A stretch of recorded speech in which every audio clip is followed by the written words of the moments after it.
पुराने समय की बात है। सीतापुर राज्य में एक राजा राज करता था। राजा बहुत ही दयालु था और हमेशा अपनी प्रजा की भलाई में कार्य करता था। महाराज, महारानी गर्भावस्था के दौर से गुजर रही हैं। ये उनके लिए बेहद खास और नाजुक समय है। आपको ज्यादा से ज्यादा समय उनके साथ बिताना चाहिए ताकि वो आपके स्नेह और आपके सहारे से मजबूती महसूस करें। मंत्री जी, ये प्रजा भी तो मेरी संतान के समान है। उनकी देखभाल और भलाई का दायित्व भी मेरे कंधों पर है। अपनी आने वाली संतान की खुशी में मैं इन्हें कैसे भूल सकता हूँ। दिन बीतते गए और महारानी के प्रसव का समय निकट आने लगा। अब राजा महारानी के साथ अधिक समय बिताने लगे। एक रात जब राजा और महारानी अपने कक्ष में सोए हुए थे, तो राजा को एक सपना आता है। ये मैं कहाँ हूँ? सब कुछ धुंधला सा क्यों लग रहा है? क्या ये कोई सपना है या कोई हकीकत? कोई है जो मुझे सुन सकता है? घबराओ मत पुत्र, तुम मेरे साथ हो। माँ, आपके दर्शन पाकर मेरा जीवन सफल हो गया।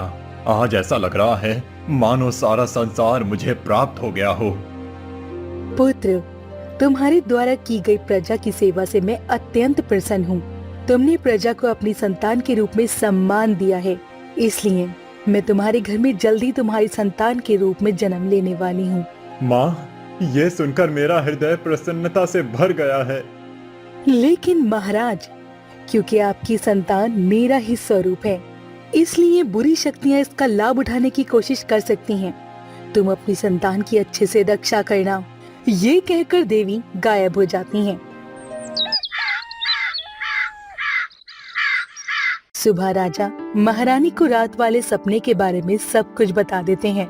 महारानी, कल रात मुझे एक बड़ा ही विचित्र सपना आया।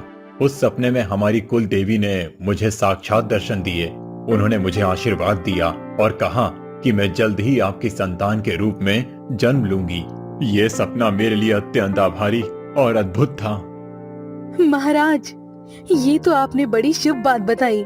अगर ऐसा ही है तो हम अपनी पुत्री का नामकरण माता रानी के नाम पर ही करेंगे। जरूर महारानी, ये नाम हमारे परिवार और राज्य के लिए सौभाग्य का प्रतीक बनेगा।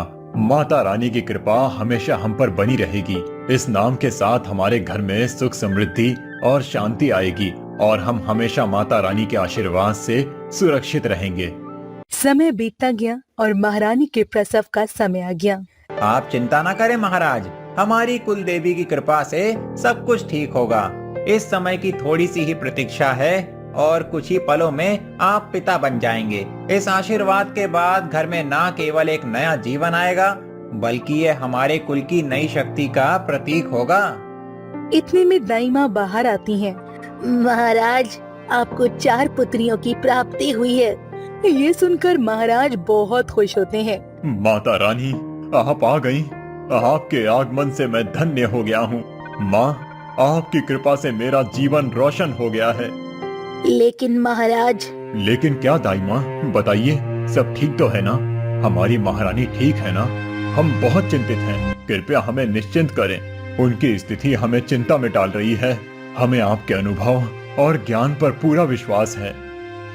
महारानी प्रसव दर्द सहन नहीं कर सकी और हमें छोड़कर चली गईं। ये सुनकर राजा के पैरों तले जमीन खिसक जाती है, लेकिन माता रानी घर में आगमन से वो सभी खुश होते हैं।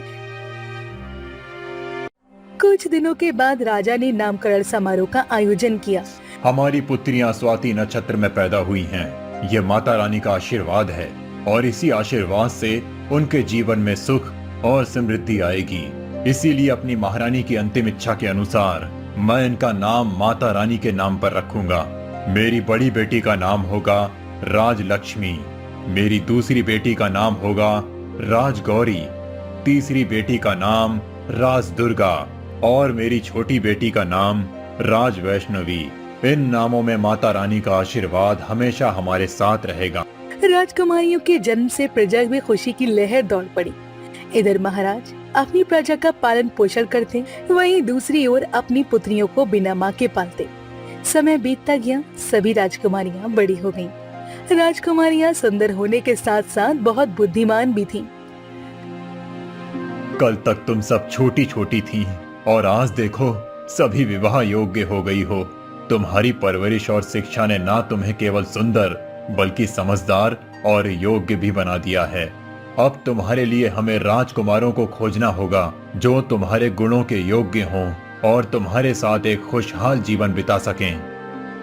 पिताजी, जब देखो हमें अपने से दूर करने की बात करते हो। बेटियां तो सभी को विदा करनी होती हैं, चाहे वो गरीब किसान हो या राजा। ये जीवन का एक सत्य है जिसे हर माता पिता को समझना और अपनाना पड़ता है। तभी बीच में छोटी राजकुमारी बोलती है, पिताजी, मेरी सहेली बता रही थी कि पिछले सप्ताह जो बारिश हुई है उससे राज्य की सीमा में जो बड़ा तालाब है ना, वो अच्छे से भर गया है। मैं और बाकी दीदियां वहाँ स्नान करने के लिए जाना चाहती हैं। अगर आप अनुमति दें तो। ठीक है वैष्णवी, तुम्हारी दीदियां अच्छे से जानती हैं कि तुम सबसे छोटी हो और मेरी लाडली भी, इसीलिए सारी बातें तुमसे ही कहकर मनवाती हैं। लेकिन तुम सभी की सुरक्षा और भलाई भी मेरी जिम्मेदारी है। तुम्हें अपनी बहनों का अच्छे से ध्यान रखना होगा। सैनिक तुम्हारी रक्षा के लिए तुम्हारे साथ जाएंगे ताकि तुम सुरक्षित रहो। राजा की आज्ञा पाकर सभी राजकुमारियां खुश हो जाती हैं। सभी राजकुमारियां सैनिकों के साथ तालाब की ओर चल पड़ी। वहां पहुंचकर उन्होंने तालाब में अपना शिविर लगाया।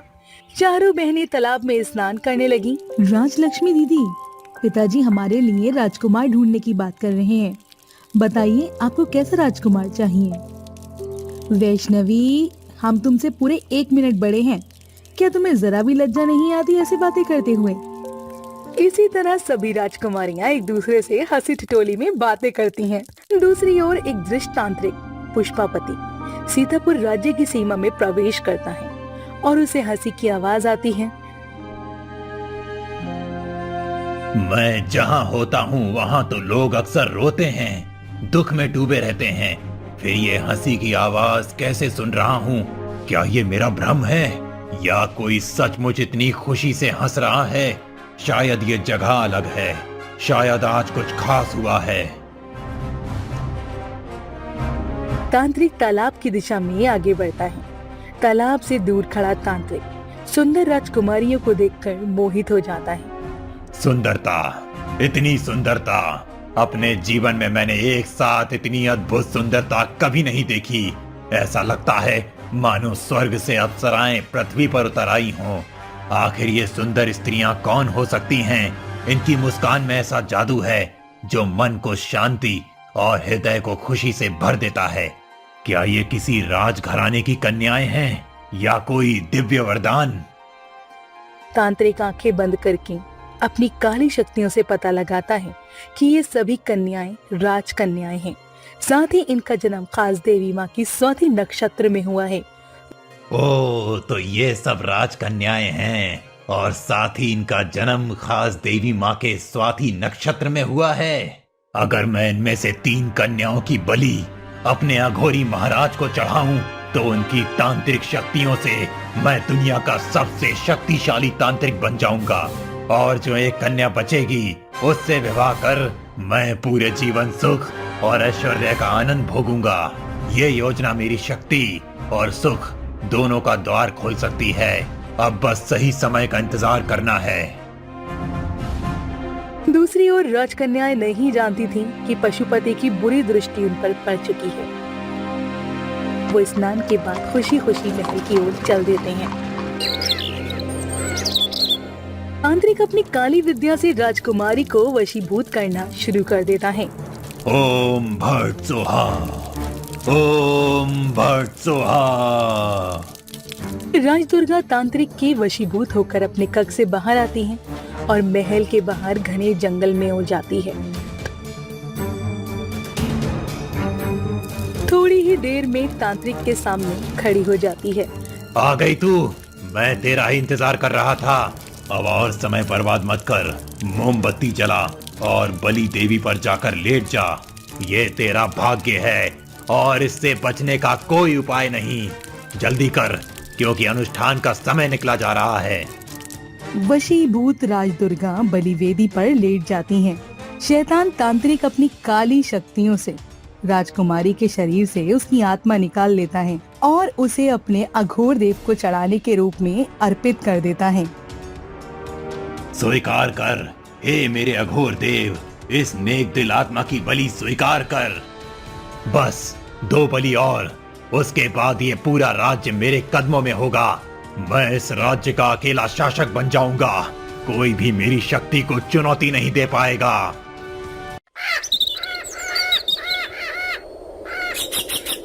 अगले दिन राजदुर्गा के महल में ना मिलने से पूरे महल में अफरा तफरी मच गई।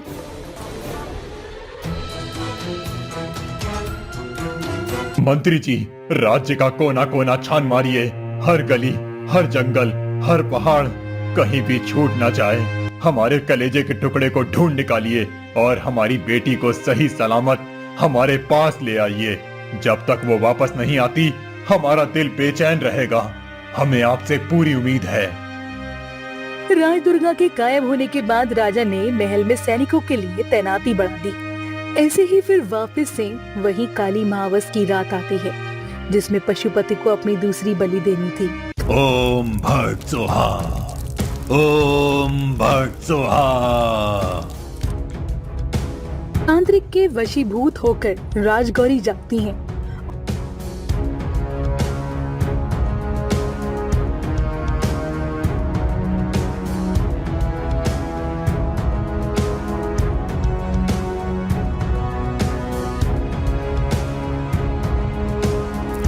और तांत्रिक के सामने खड़ी होती हैं। आ गई तू दूसरी मोमबत्ती, जल्दी से जा और बलि देवी पर जाकर लेट जा। तेरी बलि से ही मेरी काली शक्तियां बढ़ेंगी और इस राज्य को गुलाम बनाने का मेरा रास्ता साफ होगा। अपनी बलि देकर तुम मेरी शैतानी इच्छा को पूरा करने में मदद कर रही हो। मेरे काम आना ही तुम्हारी किस्मत है।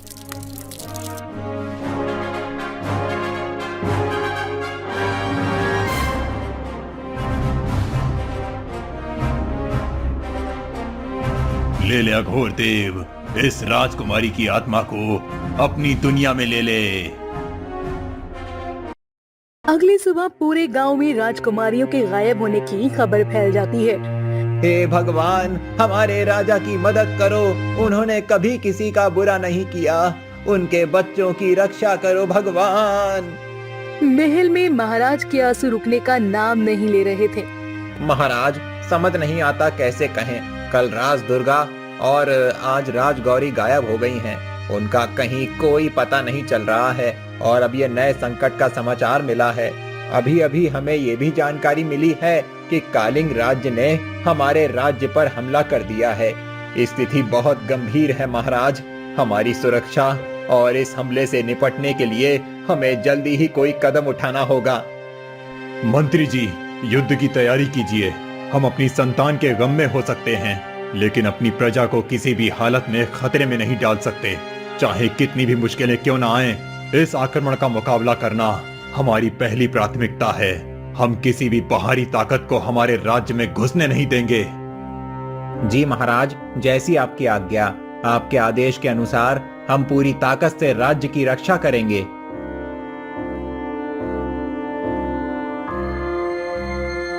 राजकुमारियों, मैं युद्ध में जा रहा हूं और ये समय हमारे लिए बहुत महत्वपूर्ण है। मुझे विश्वास है कि आप दोनों मेरी अनुपस्थिति में राज्य की रक्षा और कल्याण में कोई कमी नहीं रखेंगी। चाहे परिस्थितियां कैसी भी हों, हमें एक दूसरे का सहारा बनकर इस मुश्किल घड़ी से पार आना है। जब तक मैं युद्ध से वापस नहीं लौटता, तब तक आप दोनों धैर्य और साहस से काम लीजिएगा। ऐसा कहकर राजा युद्ध के लिए निकल जाते हैं। बस आखिरी बलि और मेरा विवाह दोनों एक साथ होगा। अब और इंतजार नहीं होता। मेरी सारी योजना अब अपने अंतिम चरण में है।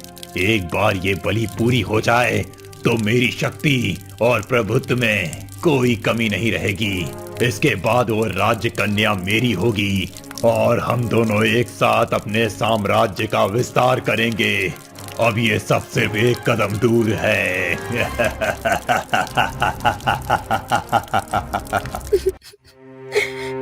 दीदी, ये हम बहनों पर कैसी आफत आन पड़ी है। आखिर किस मुश्किल से हम कैसे छुटकारा पाए। हमारी बाकी दो बहनें किस साल में होंगी, वो ठीक भी होंगी? दीदी, अपने आंसू पोछो वैष्णवी। अगर पिताजी ने हमें यूं हारा हुआ देख लिया ना, तो वो खुद भी पूरी तरह से टूट जाएंगे। भगवान सबकी परीक्षा लेते हैं। अभी हमारी परीक्षा का ही समय चल रहा है। इस मुश्किल घड़ी में हम पिताजी का सहारा बनना होगा हमें। दूसरी तरफ दिन रात तांत्रिक कड़ी तपस्या में लीन रहता। तांत्रिक काली शक्तियों से दानव बना देता है। जाओ दानव और उन दोनों राजकुमारियों को उठा लाओ। उनकी अनुपस्थिति से मेरे साम्राज्य का सपना अधूरा रहेगा। तुम्हारे पास शक्ति है तो अब इसे साबित करो। उन्हें जल्दी से मेरे पास ले आओ। दानव महल की ओर निकल पड़ता है।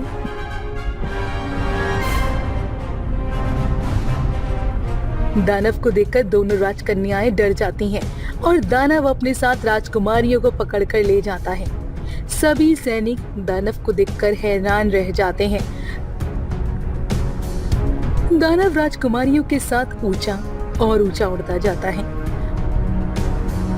अरे मेरी मोमबत्तियों, कितनी सुंदर हो तुम। तुम्हारी सुंदरता ने मुझे मंत्रमुग्ध कर दिया है। तुम में से एक को मैं अपनी जीवन संगिनी बनाऊंगा, जो मेरे साथ शक्ति और ऐश्वर्य का सुख भोगेगी। लेकिन दूसरी बहन, वो मेरे अघोरी महाराज को बलि चढ़ने के लिए अपने भाग्य के अनुसार आगे बढ़ेगी। अपनी बहन की मृत्यु को सुनकर दोनों राजकुमारियां फूट फूट कर रोने लगती हैं। इधर महाराज भी युद्ध पर विजय पाकर महल वापस लौट आए थे, जहां मंत्री जी ने उन्हें सारी सच्चाई बता दी। मंत्री जी, मैं उस दानव का वध कर अपनी बेटियों को हर हाल में वापस लाऊंगा। कोई भी ताकत मुझे अपने बच्चों को वापस लाने से नहीं रोक सकती। चाहे जो भी मुश्किल आए, मैं अपने परिवार के लिए ये लड़ाई लड़ूंगा। मुझे पूरा विश्वास है कि मेरी संकल्प शक्ति से वो दानव हार जाएगा और मेरी बेटियां सुरक्षित लौट आएंगी।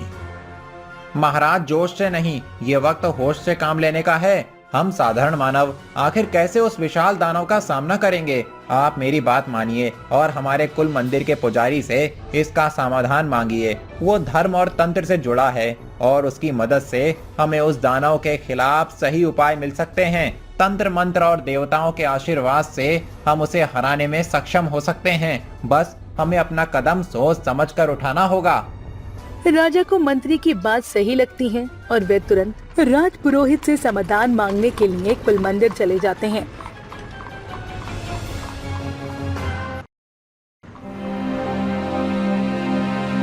सारी बात सुनने के बाद पुजारी जी कहते हैं, महाराज, क्या आपके पास इस वक्त राज्य कन्या में से किसी की कोई निशानी होगी?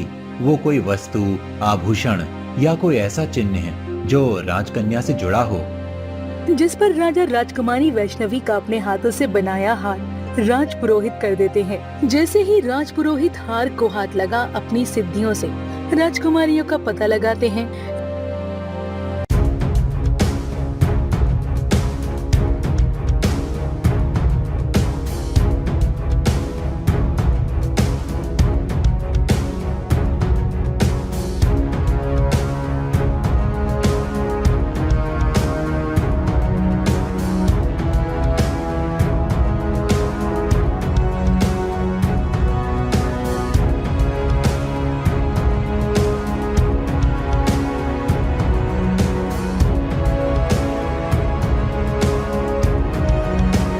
महाराज, बड़े दुख के साथ कहना पड़ रहा है कि आपकी दो कन्या अब इस दुनिया में नहीं रही। हमें विश्वास था कि वे जल्दी ही वापस लौट आएंगी, लेकिन दुर्भाग्यवश ऐसा नहीं हो सका। ये सुनते ही राजा पर दुखों का पहाड़ टूट पड़ता है। राजा को कुछ समझ नहीं आता, आखिर अपनी बेटियों को कैसे बचाए। उनके चेहरे पर बेबसी छा जाती है। महाराज, लेकिन आपकी बाकी दो पुत्रियां उस दुष्ट तांत्रिक और दानव के कब्जे में हैं। वे दोनों उनके चंगुल में फंसी हुई हैं। ये समय पूरी रणनीति बनाने का है ताकि हम उन दोनों को सुरक्षित वापस ला सकें। मैं उस तांत्रिक को जान से खत्म कर दूंगा। उसने मेरे परिवार और राज्य को जिस संकट में डाला है, उसका भुगतान उसे करना ही होगा। महाराज, वो तांत्रिक ऐसा वैसा नहीं है। उसकी जान केवल कोई दानव ही ले सकता है और दानव का अंत भी तभी होगा जब वो खुद अपनी सींग को तोड़ देगा। इसका मतलब है कि हमें केवल तांत्रिक से नहीं बल्कि उसके साथ जुड़े उस दानव से भी निपटना होगा। हमें उस दानव के सींग को तोड़ने का कोई तरीका खोजना होगा। राजा को कुछ समझ नहीं आता। ये लीजिए महाराज, ये अदृश्य करने की माला है। इससे वो दानव और तांत्रिक आपको देख नहीं पाएंगे। इस माला का उपयोग करके आप खुद को छुपा सकते हैं और उनकी नजरों से बच सकते हैं। इस माला के प्रभाव से आप पूरी तरह से सुरक्षित हैं और उनके जाल से बचकर अपनी योजना को पूरा कर सकेंगे। बाकी सब जैसा माता रानी की इच्छा। दानव, मैं शाही स्नान करके आता हूँ, उसके बाद अपनी बलि दूंगा। तुम इन मोमबत्तियों का ध्यान रखना। इस समय मुझे कोई भी रुकावट नहीं चाहिए। जब मैं स्नान करके आऊंगा तो हम पूरी तरह से तैयार होंगे और अगले कदम की ओर बढ़ेंगे। और तांत्रिक तालाब की ओर चला जाता है। दानव पहरा देता है। तभी महाराज वहां आते हैं, लेकिन जादुई माला की वजह से वे दानव को नहीं दिखाई देते हैं।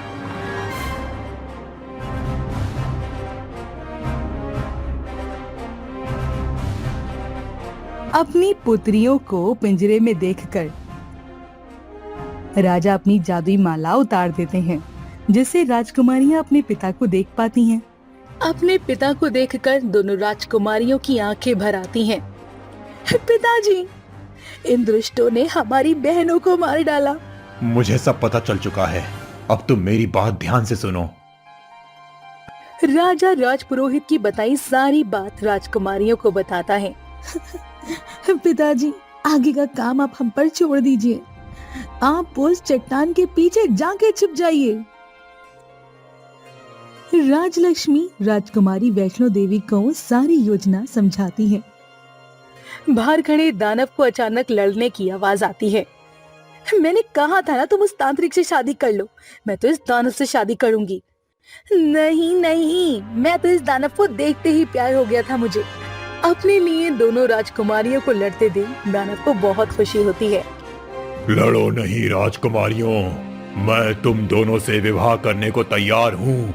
तुम्हें मेरे साथ रहने का सम्मान मिलेगा। तुम मेरे साथ विवाह करोगी तो तुम्हें जीवन में कोई भी संकट नहीं आएगा। मेरे साथ जुड़ने से तुम सब पा सकोगी और तुम्हारी सुरक्षा मेरी जिम्मेदारी होगी। मैं तुम्हें वो सब दूंगा जो तुम चाहोगी। देखा दीदी, कितना संस्कारी दानव है। उस तांत्रिक की तरह हमें मोमबत्ती मोमबत्ती नहीं बोलता, लेकिन वो तांत्रिक तो हम में से किसी एक को मारना चाहता था। तुम फिक्र ना करो, उस तांत्रिक को मैं देख लूंगा। उसने तुम्हारे साथ जो भी किया है उसकी सजा उसे जरूर मिलेगी। उसकी शक्तियां मेरे सामने नहीं टिक पाएंगी। तुम्हारी सुरक्षा मेरी जिम्मेदारी है और तुम दोनों को किसी भी खतरे से बचाने के लिए मैं पूरी ताकत से लड़ूंगा। तुम दोनों चिंता मत करो, मैं तुम्हारे लिए सब कुछ सही कर दूंगा। तांत्रिक अपना शाही स्नान कर वापस अपनी गुफा की तरफ आता है। चलो मोमबत्ती, अब तुम्हारा इस दुनिया में समय खत्म हुआ। तुम्हारे बचने का कोई रास्ता नहीं है। तभी पीछे से दानव अपना हाथ तांत्रिक के सिर पर रख देता है और उसे पत्थर की मूर्ति बना देता है। आखिर तुमने हम दोनों की जान बचा ली। तुम ही हमारे राजकुमार हो। लेकिन दीदी, राजकुमार के सींग कहाँ होते हैं? अगर इनके ये सींग ना होते तो ये कितने सुंदर लगेंगे। दानव राजकुमारियों की बातों में आ जाता है और अपने हाथों से अपने सींग को उखाड़ देता है, और जैसे ही वो सींग उखाड़ता है तो उसकी वही मौत हो जाती है। इस तरह राजकुमारियों ने अपनी बुद्धिमत्ता से दो दुष्टों का खात्मा किया।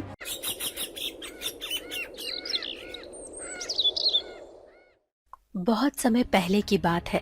एक बहुत ही न्यायप्रिय राजा था। वो त्रिपुरा नाम के राज्य में राज करता था। वो बहुत ही धनवान, वैभवशाली, बुद्धिमान और न्यायप्रिय राजा था। मंत्री जी, हम चाहते हैं कि हमारे राज्य की प्रजा हमेशा खुश रहे और राज्य के हर आदमी, औरत और बच्चे को इंसाफ मिले। किसी भी व्यक्ति को किसी भी तरह कष्ट न होने पाए। महाराज, कोई विशेष कारण? मंत्री जी, नहीं, और बात कुछ और है। इन दिनों मेरे सपनों में अजीब अजीब दृश्य आते हैं। मैं देखता हूँ कि मेरे परिजन भूखे हैं, उनके पास अन्न नहीं है, बच्चे रो रहे हैं, माताएं व्याकुल हैं और सारा राज्य किसी अज्ञात पीड़ा से त्रस्त है।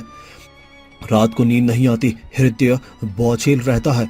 ऐसा लगता है मानो कोई अनदेखा दुख मेरे राज्य पर छाया बनकर मंडरा रहा है। मैं राजा हूँ, पर इस बेचैनी से स्वयं को मुक्त नहीं कर पा रहा। महाराज, आपकी करुणा ही इस राज्य की सबसे बड़ी शक्ति है। नहीं मंत्री जी, तो अब समय आ गया है कि मैं स्वयं देखूं। गुप्त वेश में जाऊंगा गांव की ओर, सुनूंगा लोगों की बातें, महसूस करूंगा उनकी पीड़ा। सिर्फ सुनने से न्याय नहीं होता मंत्री जी, वहां चलना होगा। जैसा आपका आदेश महाराज। फिर राजा और मंत्री सामान्य वेशभूषा में गांव में घूम रहे थे। चारों ओर लोग अपने अपने कामों में व्यस्त थे। तभी दो ग्रामीण, अरे सुना क्या, नदी किनारे एक साधु आए हैं, जो कुछ भी बोलते हैं वैसा ही होता है। हाँ, मोहन की माँ कल गई थी उनसे मिलने। साधु ने कहा था तुम्हारा बेटा किसी ऊंची जगह काम करेगा और आज ही पड़ोस राज्य से बुलवाया है उसे ले। बड़ा पहुंचे हुए लगते हैं, आंखों में देखते हैं तो जैसे आत्मा तक पढ़ लेते हैं। वो मंत्री की ओर मुड़ते हैं। हमारे राज्य में ऐसा कोई साधु आया है और हमें जानकारी तक नहीं, ये कैसे संभव है? मंत्री जी, क्या आपको इस साधु के विषय में कुछ ज्ञात है? नहीं महाराज, मुझे भी अब तक कोई सूचना नहीं मिली। तो आइए स्वयं चलकर देखते हैं कौन है वो जो हमारे राज्य की आत्मा तक को पढ़ने का दावा करता है।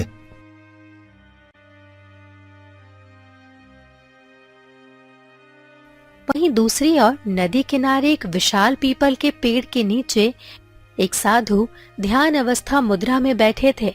हाथ में एक पत्ता था जिस पर वे राख से कुछ लिख रहे थे। क्या लिख रहे हो महात्मा? मैं जानता था आप आ जाएंगे महाराज। तुम जानते हो कि मैं? देखिए, मैंने आपके ही भविष्य की पंक्तियां लिखी है जब आप गांव में ही थे। राजा पत्ता लेते हैं, उस पर लिखा होता है राजा का पुत्र उसी की पुत्री से विवाह करेगा। ये क्या है? मेरे पुत्र का विवाह मेरी बेटी से? हे महात्मा, आप कैसी बातें कर रहे हैं? मेरी तो अभी कोई संतान ही नहीं है, ना पुत्र ना पुत्री। तो फिर ये भविष्यवाणी कैसी? क्या ये संभव भी है कि भविष्य में मेरी एक पुत्री हो और फिर वही मेरी पुत्र वधू बने? ये कैसे हो सकता है महात्मा? क्या ये कोई त्रुटि है? जो लिखा गया है वो भविष्य है, और भविष्य ना राजा की इच्छा से बदलता है, ना साधु की चेतावनी से रुकता है। बस कर्म बदल सकते हैं उसे। तो क्या मैं कुछ नहीं कर सकता? तुम भयभीत हो, इसीलिए निर्णय गलत करोगे। पर याद रखना, जिस सत्य से भागते हो वो एक दिन द्वार पर खड़ा मिलेगा। क्या? तुम्हारा भय तुम्हारी बेटी से दूर करेगा और वही तुम्हें भविष्य के गर्त में धकेलेगा। अगर ये सत्य है तो मैं उस सत्य को मिटा दूंगा। राजा और मंत्री वहां से लौट जाते हैं। साधु वहीं बैठे रहते हैं। कुछ समय बाद रानी को पुत्री होती है। ये जानकर राजा मन ही मन विचलित थे। ये कन्या है? हाँ महाराज, देखिए ना कितनी सुंदर है। आपकी ही आंखें हैं इसमें। मुझे पुत्री नहीं चाहिए थी, ये तो नहीं होना था। क्या कह रहे हैं आप? ये आपकी संतान है महाराज। इस नन्ही सी जान ने क्या अपराध किया है? तुम नहीं जानती महारानी, एक साधु ने भविष्यवाणी की थी, यही पुत्री एक दिन मेरे पुत्र से विवाह करेगी, अपने ही भाई से। कैसी अजीब बात है ये। वो सिर्फ एक भविष्यवाणी है, कोई सत्य तो नहीं। मैं कोई भी ऐसा भविष्य नहीं चाहता जो मेरी संतान को पाप में धकेले। मैं ऐसा नहीं होने दूंगा। तो आप क्या करेंगे? क्या इस बच्ची को? हाँ, मुझे उसे दूर करना होगा, हमेशा के लिए। नहीं महाराज, आप ऐसा नहीं कर सकते। मैं एक माँ हूँ, अपनी संतान को खुद से दूर नहीं जाने दूंगी। मुझे क्षमा करो रानी, पर अब तुम्हें चुनाव करना होगा, या तो मैं रहूंगा या ये बच्ची। मंत्री जी, एक मजबूत संदूक बनवाइए और उसे गुप्त रूप से नदी किनारे ले चलिए। कुछ समय बाद नदी के किनारे मंत्री और राजा एक संदूक लेकर आते हैं जिसमें वो मासूम बच्ची सो रही थी। मुझे क्षमा करना बेटी, तेरा अपराधी सिर्फ ये है कि तू पैदा बेटी हुई है। महाराज, क्या कोई और मार्ग नहीं? ये मेरे राज्य की शांति और भविष्य की रक्षा का निर्णय है। मंत्री जी, बहा दीजिए इसे और किसी से कुछ ना कहिएगा। मंत्री चुपचाप संदूक को उठाकर नदी में छोड़ देता है। लहरों के साथ वो संदूक दूर और दूर बहता चला जाता है।